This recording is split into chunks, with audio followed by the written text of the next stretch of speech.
সেপ্টেম্বরে হচ্ছে না ভারতের বাংলাদেশে আসা, আদৌ ওরা আসবে কিনা বিসিবি করল খোলাসা। সিডনিতে বাবা ছেলে মিলে জন্মদিন উদযাপন, শান্তর অস্ট্রেলিয়া জার্নিটা তবু হলো না মনের মতন।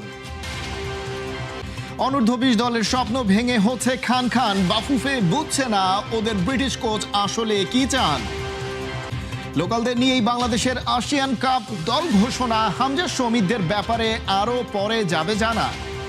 বলাই যায় সেপ্টেম্বরে বাংলাদেশ ভারত সিরিজ হচ্ছে না, অন্য কোনো স্লটে এই সিরিজ আয়োজন করতে চেষ্টা চালাচ্ছে বিসিবি, জানিয়েছেন মিডিয়া কমিটির চেয়ারম্যান আসিফ রাব্বানী। সেক্ষেত্রে অস্ট্রেলিয়া থেকে ফিরে মাসখানেকের বিশ্রামে কাটাতে হতে পারে লিটন মিরাজদের। অক্টোবরে নতুন সিরিজ বন্দোবস্ত করছে বাংলাদেশ ক্রিকেট বোর্ড। গৌতম গম্ভীর, তামিম ইকবাল, সাবেক দুই ড্যাশিং ওপেনার, জিজি এখন টিম ইন্ডিয়ার ওস্তাদ, খান সাহেব বাংলার ক্রিকেটের বস। বলাই যায় লঙ্কায় চিল মুডেই আছেন গম্ভীর, বাংলায় খানিকটা চাপে তামিম ইকবাল। কারণ বাংলাদেশ ভারতের 100 কোটি টাকার সিরিজ ভেস্তে যাওয়ার শঙ্কা, মাথায় হাত তামিমদের। গেল বছরের অগাস্টে বাংলাদেশে আসার কথা ছিল টিম ইন্ডিয়ার, 1 বছর পিছিয়েছে সিরিজ। কথা ছিল শ্রীলঙ্কার বিপক্ষে চলমান টেস্ট সিরিজ শেষে 28 অগাস্ট কলম্বো থেকে ঢাকায় আসবে টিম ইন্ডিয়া। অথচ 25 অগাস্ট অফিস আওয়ার শেষেও মেলেনি কোনো আপডেট। বিসিবির মিডিয়া কমিটির চেয়ারম্যান আসিফ রাব্বানীর কথাতে ফুটে উঠেছে, সহসাই দেখা মিলছে না ভারতীয় দলের। হয়তো সেপ্টেম্বরে তার সুযোগটা কমে যাচ্ছে স্বাভাবিকভাবেই, কারণ এখন সময় কম। আমি এতটুকু বলতে পারি আপনাদেরকে যে আমরা এখনও এই সিরিজ নিয়ে আশাবাদী। হয়তো কিছুটা রিশিডিউল হবে, এটাই স্বাভাবিক। তবে আমাদের দুই বোর্ডের মধ্যে এখন আলোচনা চলমান এবং ভবিষ্যতে এই সিরিজটা আমরা করার ব্যাপারে এখন অনেক আশাবাদী। দুই দেশের দর্শকের জন্যই কিন্তু এটা একটা অনেক সিগনিফিক্যান্ট একটা সিরিজ হবে বলে আমি মনে করি। অবশ্যই ফিনান্সিয়ালিও তো এটা একটা প্রফিটেবল সিরিজ ডেফিনেটলি, কারণ বাংলাদেশ ইন্ডিয়া সিরিজ অন্য যে কোনো সিরিজের থেকে এটা ফাইন্যান্সিয়ালি একটা প্রফিটেবল সিরিজ হবে, এতে কোনো সন্দেহ নেই।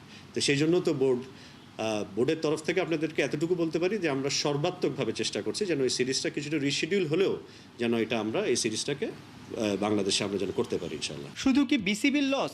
ভারতের বিপক্ষে হোয়াইট বলে সিরিজ খেলতে মুখিয়েই থাকে ক্রিকেটাররা।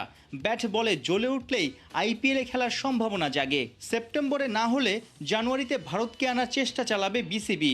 অক্টোবরে মরুর বুকে চ্যালেঞ্জে পড়তে পারে টাইগাররা। বাংলাদেশ ইন্ডিয়া যে সিরিজটা যখনই হোক, এটা তো দুই টিমের অ্যাভেলেবিলিটির একটা বিষয় আছে, সেটাকে মাথায় রেখে আমাদের পরিকল্পনা করতে হবে। এর মধ্যে আপনারা জানেন যে বাংলাদেশ আফগানিস্তান সিরিজ যেটা দুবাইতে হওয়ার কথা আছে, এবং এখানে আমরা এক টেস্ট ম্যাচ এবং 3টি হোয়াইট বল ম্যাচের আলোচনা চলমান, but still awaiting final confirmation. প্রথম টেস্টে অস্ট্রেলিয়াকে চেপে ধরা টাইগাররা দ্বিতীয় ম্যাচে নিজেদের হারিয়েই খুঁজেছে।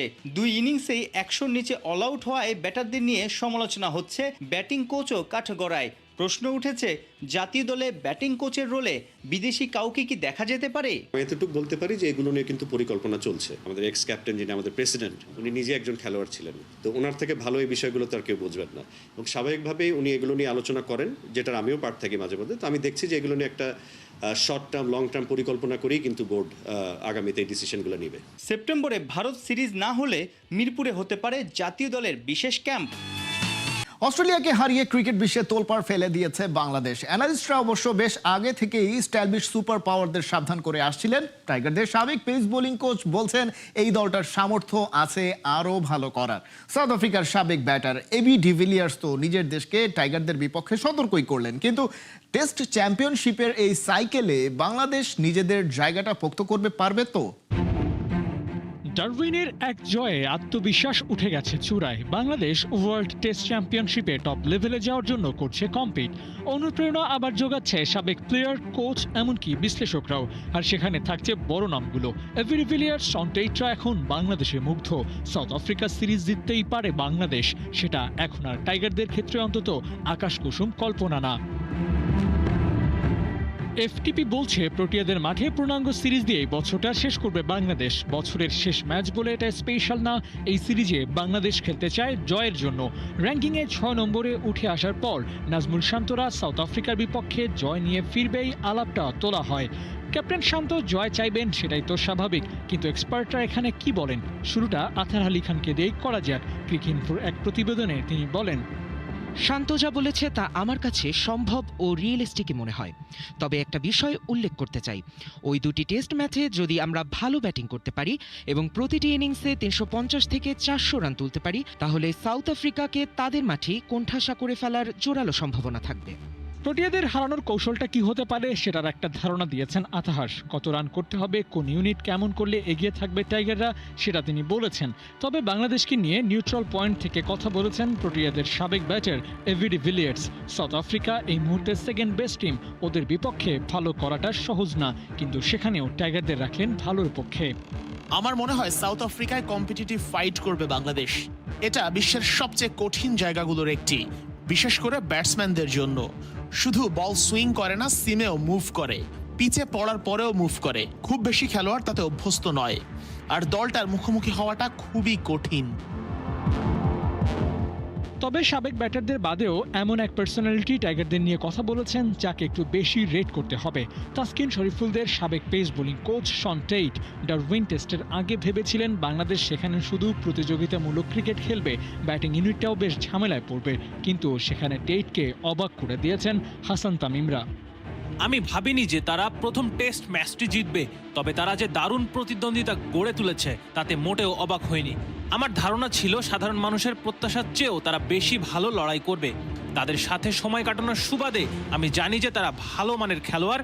প্রোটিয়াদের বিপক্ষে সন্তোষজনক রেজাল্ট নিয়ে ফিরতে পারলে সেটাই টেস্ট চ্যাম্পিয়নশিপে ওপরে ওঠার রাস্তাটা ক্লিয়ার করে দেবে। বাস্তবতা বলে অস্ট্রেলিয়ার মতো এই সফরটাও হবে রাফ অ্যান্ড টাফ। একে তো টেবিলের সেকেন্ড বেস্ট টিম, অন্যদিকে কন্ডিশনের হিসেব করলে সাউথ আফ্রিকাও পেস ফ্রেন্ডলি উইকেট বানায়।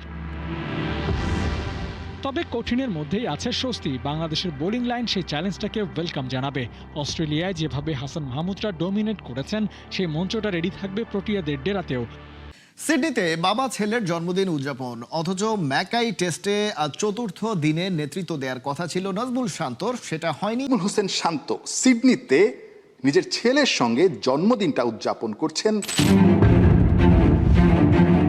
বাবা ছেলের জন্মদিন একসঙ্গে। আশা করব যে সামনে আরো ম্যাচ জিতবো এবং আরো ডমিনেট করব। সাকিব ভাই আমাকে টেক্সট করছিলেন, বলছে well done, congratulation. Captain Najmul Hossain Shanto সিডনিতে নিজের ছেলের সঙ্গে জন্মদিনটা উদযাপন করছেন, ঘুরে ফিরে বেড়াচ্ছেন, দারুণ কিছু সময় কাটিয়েছেন। অথচ সবকিছু ঠিকঠাক থাকলে সিডনি নয় ম্যাকাইতেই থাকতে পারতেন নাজমুল শান্ত, দলকে নেতৃত্ব দিতে পারতেন মাঠে। কিন্তু ম্যাকাই টেস্টটা শেষ হয়ে গেছে 2 দিনের মাঝে, যার কারণে ম্যাকাই থেকে সিডনিতে এসে পরিবারের সঙ্গে সময় কাটাচ্ছেন টেস্ট ক্যাপ্টেন। সবচেয়ে মজার বিষয়, এই 25 আগস্ট নাজমুল শান্তরও কিন্তু জন্মদিন। বাবা ছেলের জন্মদিন একসঙ্গে, দারুণ কিছু মুহূর্ত, দারুণ কিছু ছবি আপনারা দেখতে পাচ্ছেন। সেপ্টেম্বরে বাংলাদেশে খেলতে আসবে না ভারত, এমনটাই নিশ্চিত করল বিসিবি।